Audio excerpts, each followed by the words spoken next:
الإسلام ديني ومحمدا رسول الله. Assalamualaikum Ustaz, Assalamualaikum warahmatullahi wabarakatuh. Izin bertanya Ustaz, silakan. Mohon dibacakan ya Ustaz. Ini saya sedang bacakan. Anda simak nih sekarang, ya. Mohon bacakan pertanyaan saya karena selalu mengganjal di hati saya. Semoga Allah hilangkan ganjalan di hati Anda sehingga lapang keadaan hati Anda insyaallah. Saya memiliki masalah dengan keuangan. Banyak orang juga seperti itu, terutama sekarang. Tapi di satu sisi saya ingin selalu sedekah, bagus. Karena Allah menjamin sedekah adalah pangkal kaya akan setiap rezeki dan selalu dibalas minimal 10 kali lipat. Tahu Anda? Alhamdulillah. Apakah berdosa saya bila sedekah tapi untuk nafkah buat keluarga kadang kurang? Padahal sedekah paling afdol ada keluarga dahulu. Ini Anda tahu tapi nanya gimana nih? Gak apa-apa ya, karena kita refresh sedikit ya. Baik, tapi saya ingin selalu mengeluarkan di jalan Allah karena janji Allah pasti benar dengan dibalas ribuan kali lipat. Mohon jawaban dan solusinya ya Ustaz. Jazakallah khair. Semoga Allah muliakan Anda, keluarga Anda, melapangkan rezeki untuk Anda dan kita semua termasuk di dalamnya. Insya Allah. Begini saudaraku yang baik, semoga Allah muliakan Anda. Semua ada aturannya dan aturan itu mesti diikuti. Kita berharap Allah memberikan jalan-jalan kebaikan untuk kita, maka ikuti aturan Allah Subhanahu wa taala. Di antara aturan Allah terkait dengan harta, maka ditetapkan satu, ya. Hal yang diutamakan dalam keluarga itu hartanya, infaknya, sedekahnya diarahkan untuk kepentingan keluarganya lebih dahulu. Jelas ya? Karena itulah tugas seorang suami ketika dia sudah sah menjadi seorang suami dengan kalimat qabil tu nikah wa tazwij wa bimahrin madhkurin, misalnya halan, ku terima nikah dan kawinnya si Fulana binti Fulan, misalnya dengan mas kawin sekali sekian dibayar tunai, selesai maka sah menjadi seorang suami, maka berlakulah dua pokok utama tugas dia sebagai seorang suami tercantum dalam Quran surah keempat An-Nisa ayat 34. Ar-rijalu qawwamuna 'alan nisa bima faddalallahu ba'dhum 'ala ba'dhin wa bima anfaqu min amwalihim. Ya Allah jadikan seorang laki-laki itu adalah yang paling utama, pemimpin utama, ya, lokomotif paling utama yang ada di rumah tangganya. Dia dibekali menjadi pemimpin karena dua potensi yang telah Allah tetapkan pada dirinya. Satu, qawwamuna 'alan nisa, punya potensi Allah lekatkan pada dirinya sebagai seorang pemimpin, bawaan dengan wibawanya, dengan kata-katanya, dengan postur tubuhnya. Makanya silakan dilihat laki-laki, ya, lain pembawaannya, tegapnya, kerasnya, macam-macamnya, ya. Beda dengan perempuan, lembutnya, kan, lemah sayangnya dan sebagainya. Maka jangan jadi perempuan yang ke laki-lakian atau laki-laki yang ke perempuan-perempuanan. Itu capek hidupnya nanti. Bandingkan kembali kepada fitrahnya masing-masing dan pertahankan itu dalam kebaikan. Ya, makanya dari fisik pun bodinya itu dibentuk oleh Allah. Makanya yang tumbuh itu kumis, janggut. Gak ada perempuan berjanggut, perempuan berkumis.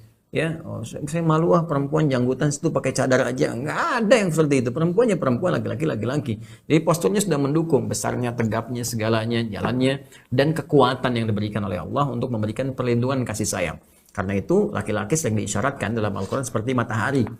Seperti Nabi Yusuf pernah bermimpi, ya saya melihat matahari dan rembulan serta 11 gemintang bersujud hormat kepada saya. Maka bapaknya mengatakan, dia menjaga, jaga itu ya. Allah akan berikan derajat, angkat derajat kamu. Jaga baik-baik, ya. Dan ditafsirkan siapa? Matahari itu ternyata bapak, ayah. Ya, sedangkan rembulan ibu. Matahari itu apa fungsinya? Matahari memberikan sengatan panas, dan memberikan cahaya dan sebagainya. Maka demikian, seperti pakaian dijemur dengan matahari hilang, kemudian basah-basah itu. Dengan matahari ada sengatan-sengatan yang memberikan kepanasan. Maka demikian lindungi keluarga Anda, istri Anda sayangi keluarga Anda. Ada yang ganggu sengat dengan panas, dengan kekuatan Anda. Ketika ada air mata yang mengalir, maka berikan cahaya-cahaya untuk menghilangkan air mata yang mengalir di pipi itu, di istri Anda, di anak Anda dan sebagainya. Jadilah matahari. Ya, Masya Allah, itu yang hapus dengan tangan Anda. Itulah sinar-sinar kebaikan Allah sampaikan lewat jemari-jemari Anda. Baik, demikian lewat kata-kata Anda, itu sinar-sinar kebaikannya. Ya, lawannya adalah bulan. Maka perempuan diilustrasikan seperti rembulan. Rembulan itu keindahannya. Ya, keindahannya, bukan bentuk fisiknya. Ada keindahannya, tampilannya. Makanya kalau pengen lihat indah, kan bulan, bukan matahari. Lihat matahari Anda buta, gitu kan. Lihat rembulan. Malam-malam Anda melihat keindahannya, tampilnya, pesonanya. Maka perempuan, maka dia berhias. Ya, berhias supaya terlihat indah, baik oleh siapa? Suaminya, bukan orang lain. Makanya bukan berhias tampil di IG, di YouTube supaya orang lihat, bukan. Ya, Anda dilihat oleh suami Anda, kan, dilihat oleh keluarga Anda, tampil indah, baik, lembut karakternya. Nah, itulah pemimpin yang pertama. Jadi yang kebalik, ya, rembulan jadi matahari, matahari jadi bulan, itu yang repot. Ya, dengan kekuatan bulan aku menghukummu, jadi nggak bisa. Bulan ya bulan, matahari ya matahari. Ya, kedua, tugas laki-laki itu Jadi apa? Ya, adalah mencari nafkah, infak. Wa bima anfaqu min amwalihim, diberikan oleh Allah potensi untuk bekerja, mencari nafkah. Nafkah itu singkatan dari infak, anfaqo yunfiqo, ya. Jadi nafkah diberikan itu dengan pencarian, dengan mencari, ya, bekerja, keluar, begitu didapatkan, lihat tuh keluarga dulu, kebutuhannya berapa. Makanya niatkan kepada Allah, itu pasti dikasih kok. Bahkan Allah berjanji kok di surat An-Nur itu, kalaupun ada dalam keadaan iyakunu fuqara yughnihimullah min fadli. Kalau kamu pun dalam keadaan fakir, dibikin kaya kata Allah. Bukan cukup lagi dibikin kaya kalau kamu mau berusaha. Jadi nikah itu barokahnya banyak nih. Ayo yang jomblo, ya, jomblo yang barokahnya banyak. Ya semoga Allah pertemukan jodohnya minimal ya sebelum kiamat kurang 2 hari lah ya. Jadi barokahnya banyak gitu, barokahnya. Di antara barokahnya apa? Mendatangkan kenikmatan harta benda. Allah titipkan. Karena ketika suaminya itu bekerja, berusaha, nanti rezeki yang serumah itu Allah berikan. Maka bekerja dengan cara yang benar. Kadang-kadang diakumulasikan. Hari ini nggak dapat, besok nggak dapat. Hari ketiga itu rezeki diturunkan. Itu rezeki termasuk hari pertama dan kedua diakumulasikan jadi satu. Ya, ini cara memahaminya seperti itu. Jadi kalau Anda sedang berusaha dalam pandangan Anda gagal, jangan simpulkan gagal. Mungkin Allah ingin menaikkan derajat kita. Ilmu tambah lagi, wawasan tambah lagi. Kadang-kadang muter kan, muter. Anda tuh sebenarnya sedang bekerja nyari sesuatu. Tempatnya di sini. Cuma dibikin muter dulu ke sini, belok ke sini, ke sini, ke sini. Tiba-tiba tahu di ujung hari ketiga ada di sini tempatnya. Kalau Anda nggak paham fikih kehidupan, wah, ngeselin banget tuh. Capek, ya Allah. Di sini rupanya. Tapi Anda nggak sadar, ternyata Allah berikan jalan untuk Anda mengetahui wawasan sekitaran ini. Sehingga ketika Anda bekerja misalnya di tempat ini, Anda sudah tahu akses ke sini. Ke sini pakai apa, ini ada di mana, ini ada jalan tikusnya, ini jalan kelincinya, ini jalan cacingnya, jalan macam-macam lah gitu kan. Ya, ini alternatifnya macet di sini. Sehingga Anda bisa menjadi pekerja yang baik di dalamnya. Ya, jadi itulah hidup. Nah, setelah itu Anda bikin pemetaan. Berapa kebutuhan pokok di rumah tangga? Anak untuk sekolah berapa dan sebagainya. Kebutuhan sekian.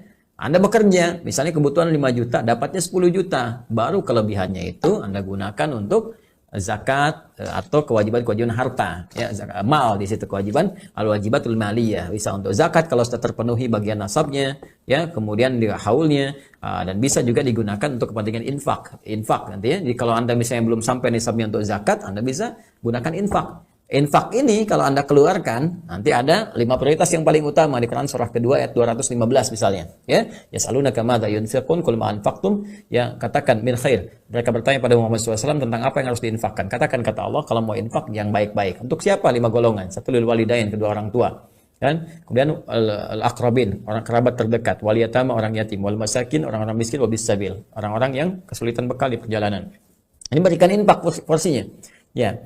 Kalau sudah masuk zakat misalnya, nisabnya ada, maka berlaku untuk 8 golongan. Pindah surah, pindah ayat. Surah ke-9 ayat 60. Innamas shadaqatul lil fuqara wal masakin wal 'amilin 'alaiha wal mu'allafati qulubuhum wa fil riqab wal gharimin, ya, wa fi sabilillah wa ibnis sabil. 8 golongan.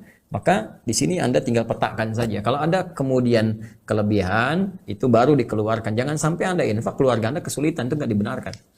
Itu tidak dibenarkan, Pak. Terus Anda katakan, tapi Abu Bakar dulu begitu, Ustaz.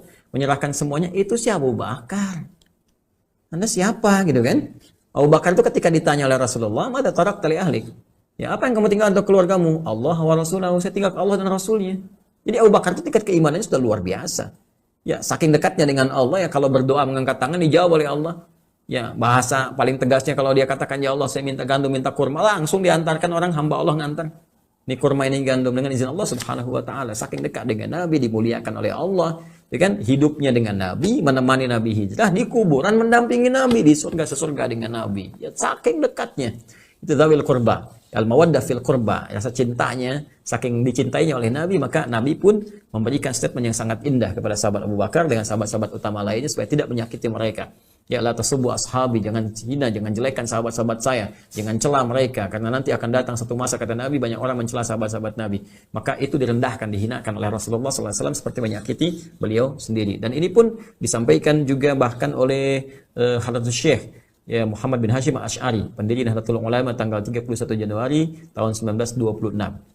Setidaknya ada 19 kitab yang pernah dikumpulkan. Itu ada kitab kedua namanya Risalah Ahlus Sunnah wal Jamaah. Itu membahas nanti di halaman 10 sampai 11 ya tentang peristiwa ini. Ada golongan yang seringkali mencela sahabat-sahabat Nabi, itu langsung juga dicela oleh Syekh Hashim dan menurunkan hadis-hadis Nabi sallallahu alaihi wasallam yang melarang hal demikian. Jadi itu yang kita prioritaskan. Nah, itulah yang dimaksudkan kalau sudah seperti itu, Ya, insya Allah nanti Allah jaga. Kalau mau infak dikasih 700 kali lipat paling minimal. Quran surah kedua ayat 261. Kalau zakat dilipat gandakan minimal 10 kali lipat. Ya kan? Disebut dengan hasanah di Quran surah 160. Quran surah ke-6.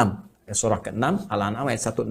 Manja abil hasanati falahu asyru amsalihha. Tapi jangan selalu menghitung dengan materi dunia saja. Nah, kalau saya infak 1000, balik 700 kali lipat, jadi 700.000. Nanti saya akan dapat uang 700.000. Jangan diasumsikan dengan uang saja. Kesehatan, Anda dijaga dari sehat, yang kalau sakit biayanya 700.000, kan? Peluang kerja, ya bisa jadi nanti misalnya antaran makanan dari orang lain, bisa jadi lipatan-lipatan kebaikan yang lain. Banyak. Jadi jangan sampai nanti diasumsikan pada hal duniawi tertentu yang kalau nggak nampak seperti itu, nanti Anda kecewa dan Anda nggak infak lagi. Ya. Maka diniatkan dengan benar, semoga Allah berkahi rezeki Anda, dan kuatkan terus keimanan kepada Allah Subhanahu wa taala, yakini bahwa Allah pasti memberikan kelapangan dalam kehidupan kita.